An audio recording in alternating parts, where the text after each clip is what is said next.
In 1898, a newspaper artist who was stationed in Cuba wired William Randolph Hearst. Everything is quiet. You got it. Sure. Gwen, you're not listening. Oh, Cassie, I'm so sorry. I'm afraid my mind is elsewhere. What was this for again? Well, this is a paper for my history class. The subject is the Spanish-American War. I wanted an opening that would be a real grabber, something that catches the audience's attention and makes them want to read on. So this is what I wrote. Okay.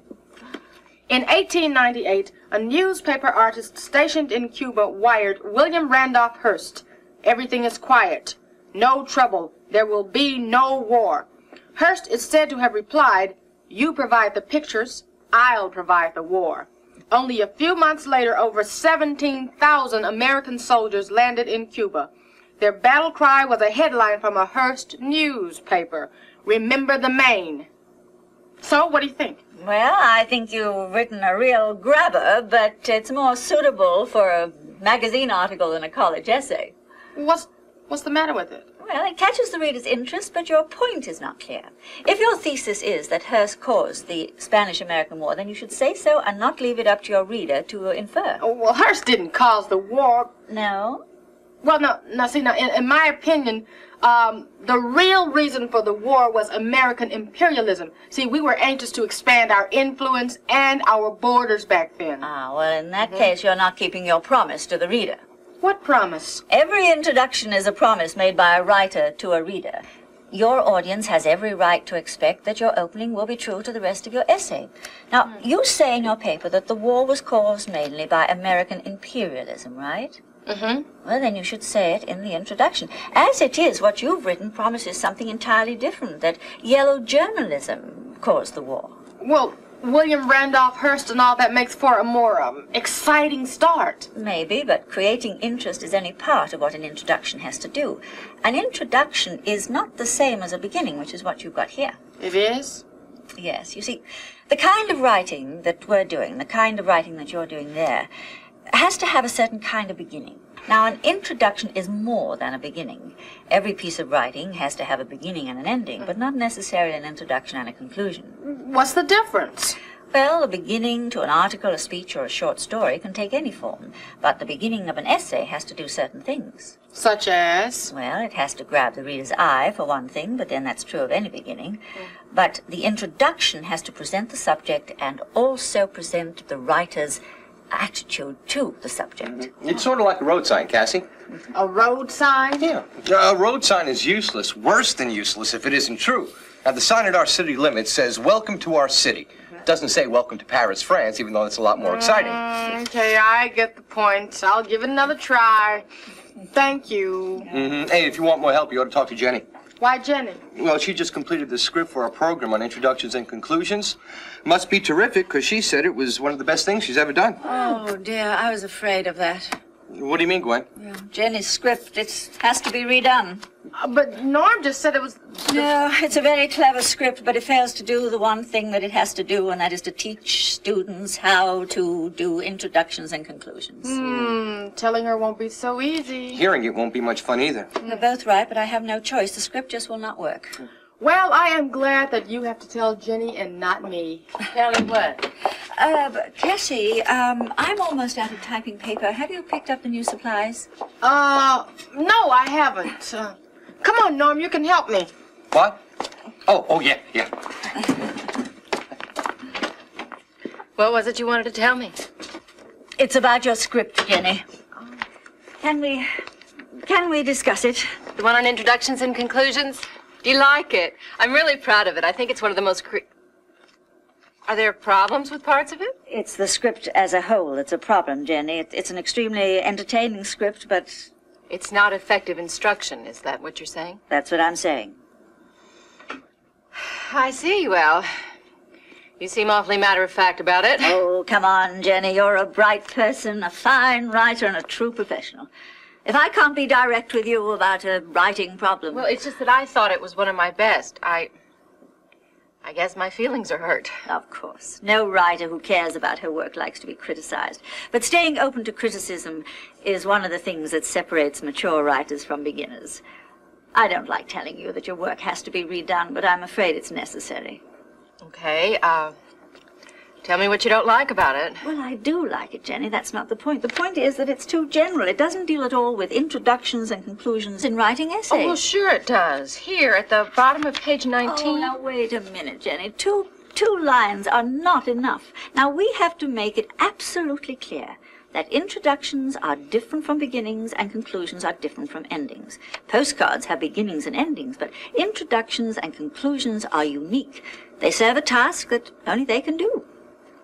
All right. What else? Well, the script never really deals with how to write introductions, and after all, our students are taking this telecourse to learn how to compose. Well, I didn't spell it out for them, if that's what you mean. You don't have to spell it out. You have to be more specific. And you gave very little time to conclusions, and that's half the script. Oh, well, I was concentrating on introductions because a good introduction's trickier to write than a good conclusion. Well, that's true, but they're still very important, and they deserve more time than you gave to them. What else? Well, I really would have liked you to have used the interview with Dr. Corbett, the one on introductions. Oh, yeah, I know the one you mean, and I was going to use it, but with the montage of famous speeches and all the skits, there just wasn't room. Well, I'd like you to reconsider, and I'd like you to look at this segment that I have in mind. Well, typically, the classical rhetorician said in the introduction that you've mainly got to do two things. And I'm going to give you the English translations of the three words, but then I'll go on to explain what they mean. He said you've got to make the audience attentive, you've got to make them docile, and you've got to make them benevolent. Now, those are the literal translations of the Latin word, but I think I better explain it. I think the attention, that is gaining the attention, is obvious enough. It's just what we mean when we say I got to get that person's attention. So it's a question of capturing the interest of that listener or reader, so they'll stay with you and listen. The meaning of docile in its original Latin meaning was teachable. That is receptive. What you want to do with your listener or your reader is to make that person, put them in the disposition that they want to learn from you, either information or they want to be persuaded about something. So you put them in that disposition of being a receiver, docile, teachable is literally what it means. And then benevolent is in its original sense meant well-wishing towards the writer.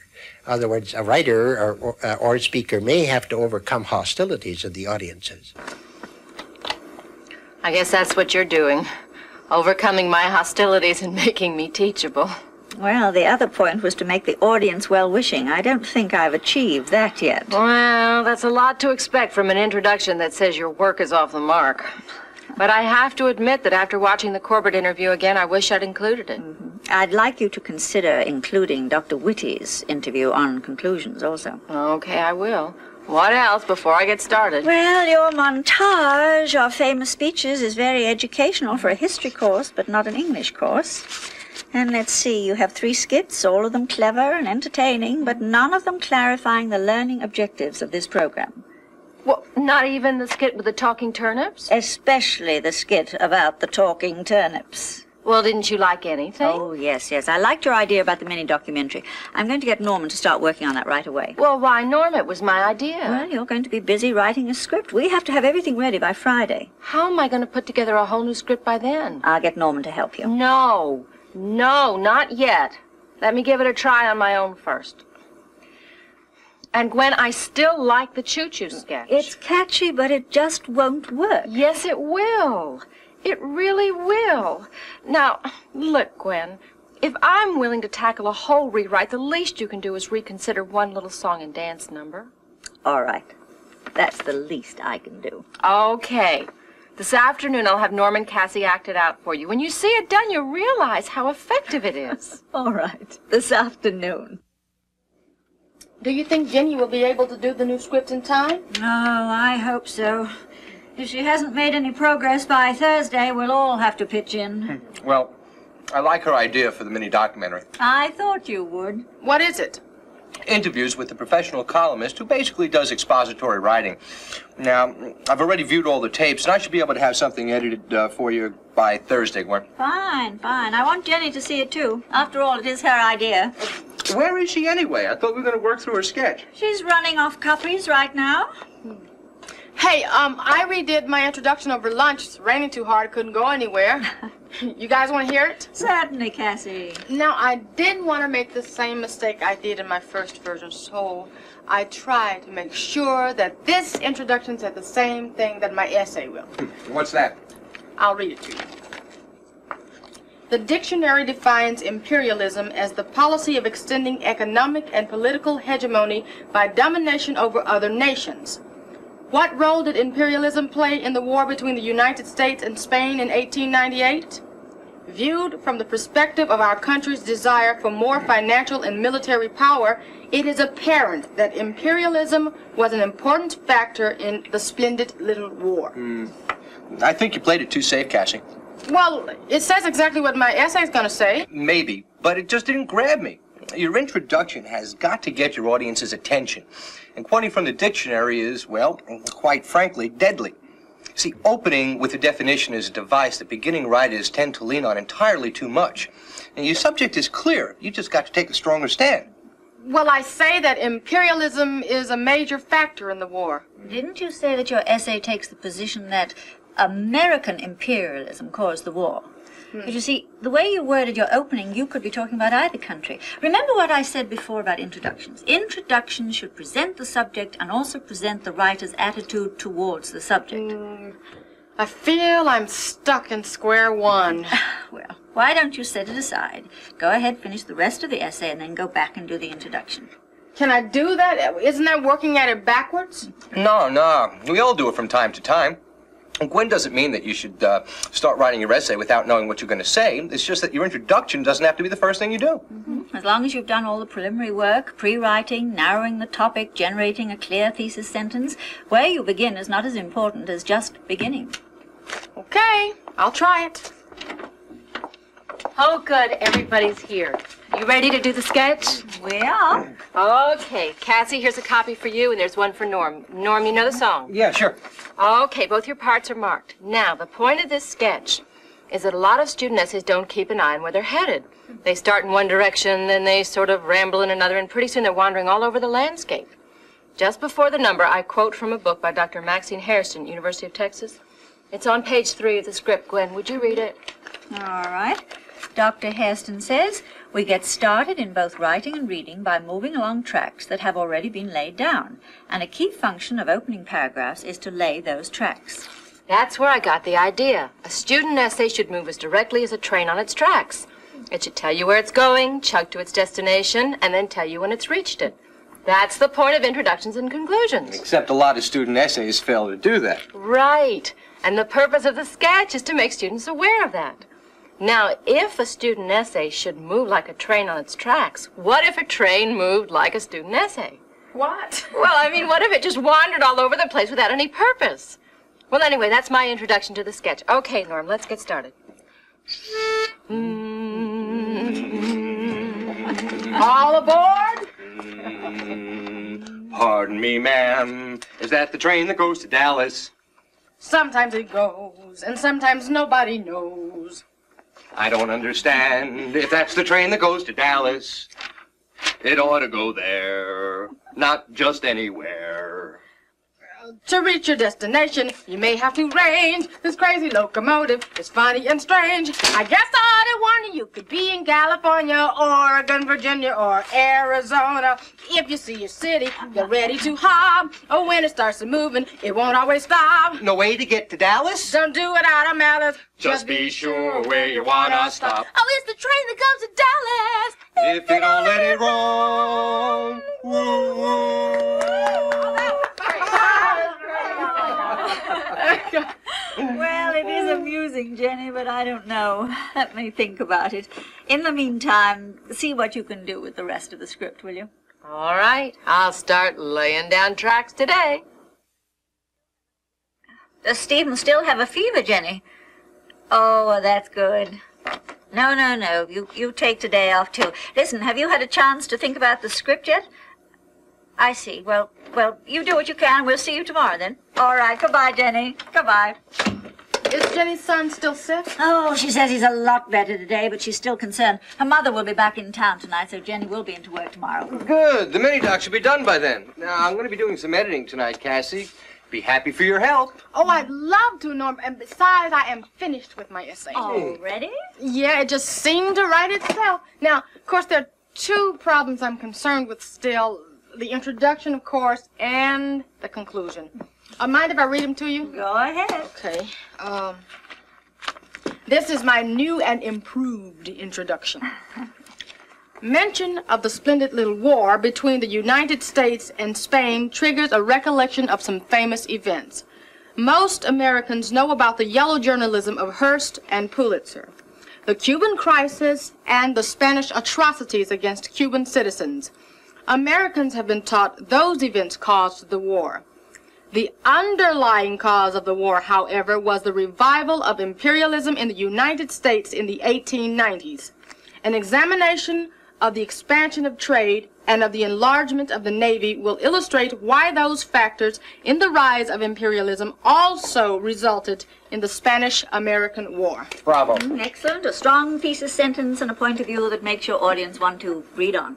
Thank you. I guess the third time is the charm. Now, I won't read you the rest of my paper, but this is my conclusion. In conclusion, the war between the United States and Spain in 1898 was fought for many reasons, but imperialism was the most important one. No nation, including ours, ever makes itself bigger in the eyes of the world by defeating a weaker nation in any unjust war. This is a lesson which we should profit from even today. Problems, huh? Yeah. Problem number one is that it's obvious the end of your paper. In fact, it's a little bit too obvious. So? Well, you needn't start your conclusion with "in conclusion." If your paper is well developed, it will be self-evident and you won't need an announcement. Problem number two, you've fallen into the trap that a lot of students fall into. And what's that? Moralizing. If there's a lesson to be learned from the Spanish-American War, let the audience trace it for themselves. Now, remember the interview with Corbett that we saw the other day? On the one that says introduction should make the readers benevolent and well-wishing? That's the one. Well, your conclusion should leave your audience with a positive attitude towards you and what you said. So don't push your point of view on the reader. Well, how can I be sure that the reader will take my point of view? Well, you can't be sure, but if your thesis is valid and fully developed, most readers will be persuaded. Okay, so you told me what shouldn't be in conclusions. So what should be? Most of all, I'd say you should leave your reader with a sense of wholeness, a sense that you've completed what you set out to do. Well, it's a good thing this thing isn't due until next week.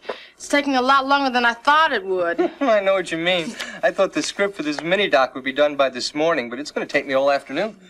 You will be done by tomorrow, though. Oh, yeah, no problem. Why? Well, Jenny's script has to be finished by Friday, and it may take all of us all of tomorrow to do it. You mean the one on introductions? Jenny hasn't made any progress? Well, she's been working on it at home, but with a sick child, I'm not sure how much she's got done.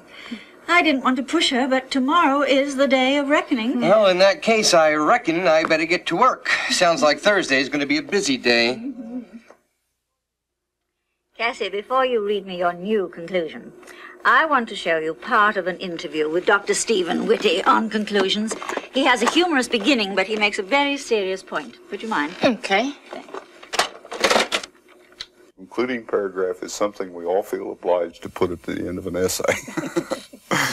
I think what a particular concluding paragraph does differs a great deal according to the purpose that we have for writing and very often according to the audience that we're addressing. I think typically conclusions try to sum up what has been said in the main portion of the essay. And I think more importantly, good conclusions try to say what is important in this particular document so that the reader walks away with an overall sense of what was supposed to be accomplished and why it is important to have accomplished that. That's what I tried to do. And I also took your advice and reread my introduction, and that helped me to focus on the ideas that I wanted to stress. Now, here is what I wrote. Sorry I'm late. Jenny's never going to let me live this down. Don't have to worry about it. She's not here yet. Great. Cassie was just about to read me her new conclusion. Oh, for the history paper? Mm-hmm. Great, I want to hear it. Okay. Okay. All right. Two powerful forces operating in the United States in the 1890s, the desire to expand trade and the push to build a formidable navy, contributed directly to the revival of imperialism. The result, which indeed was a tragic one, was the Spanish-American War in 1898. Excusing America's role in that conflict by pointing to the yellow journalism of the day and the Spanish injustices in Cuba is not historically accurate. Imperialism, a charge that has been hurled at this nation many times in recent history, was valid in 1898. What do you think? Great, that's a take. I wouldn't change a word. Oh, well, I wouldn't go that far. After all, there's always room for improvement. After all, it's... All writing is rewriting. Oh, I seem to have heard that before. Well, Cassie, aren't you glad you started on your assignment early enough so that you had time to revise? Sure am. Unfortunately, for most students, the teacher is usually the first person to read the assignment. You know, I used to do that.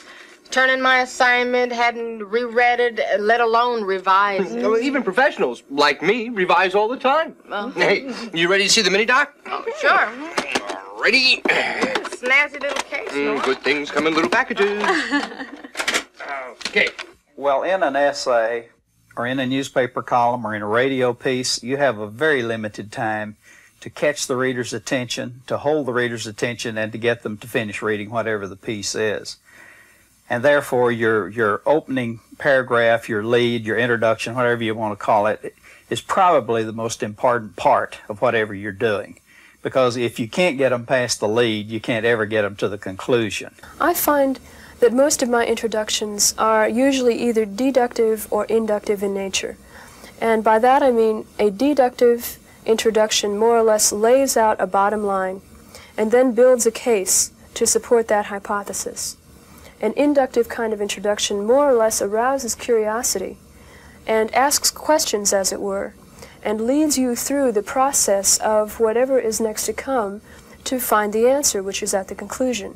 Introductions are the most nettlesome part of writing, and I used to spend days on, I'd spend as much time on the first two paragraphs as I'd spend for the rest of the piece, because as I said, I think in a way you're almost dealing with an advertising campaign for this piece that you're writing, and you're trying to come up with something that conveys, that summarizes the information you're going to present, but also is vivid, has some kind of imagery, and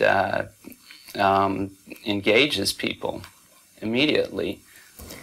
One major problem with conclusions is how to restate your basic theme without coming across as redundant. I try to write my conclusion in a strong way so that if it does restate the theme, it does so by shedding a different light on it, adding a third dimension, as it were. Perhaps adding more information. With a conclusion of an article or an essay or a short story, I try to satisfy the reader. I try to give them, it's like dessert after a meal. I've given them the basics, and then I try to wrap it up in a fairly short paragraph or maybe a couple of 3 sentences so that they're satisfied. When they read it, they don't want any more, or if they do want more, it's a healthy appetite. I can hardly wait to read the next thing that this guy's done. I have discovered that what you learn about essay writing translates very clearly into business writing. Communication is communication. You're trying to get across an idea, and essay writing helps you learn how to communicate in an organized fashion. Fine, Norm. I think it could be a little longer. I'll go over the interview tapes with you this afternoon. Did I just miss Norm's mini-dog? Oh, don't worry. There's another showing at the top of the hour. Well, good, because I have about 30 pages of material, and I'll need to see how to work it into the script. You finished? After my mother came back, I shut myself in my bedroom, and I went to work. It was a little slow going at first, but I picked up speed, and you'll like this part, Gwen. It really shows what goes into making a good introduction and a good conclusion. Well, congratulations, Jenny. It looks as if your program's coming to a happy conclusion. Speaking of which, have you come to any of your own about my choo-choo sketch? Oh, well, I'm afraid it doesn't teach what it has to. Let's see. It doesn't teach that introductions catch readers' attention or make them receptive, and it doesn't show that conclusions need to give a sense of wholeness or completeness. I'm sorry, it just won't do. Well, there goes my song and dance career. Broadway will never know what it's missing. Norm and Cassie, our name up in lights. Don't you mean Cassie and Norm? No, I mean Norm and Cassie. No, Cassie and Norm. Broadway's loss is this program's gain. Jenny, can I see what you've got for the scripts, please? Here it is. Thank you. It has the Corbett interview. It has the Whitty interview. It has room for Norm's mini-doc. But I just don't think it'll be complete without the... All right. No choo-choo sketch. But maybe I could redo the talking turnips for another program. Sure. The first turnip says, "Turn up your nose at me, huh?" And the second turnip goes, "I've turned down better than you." And the first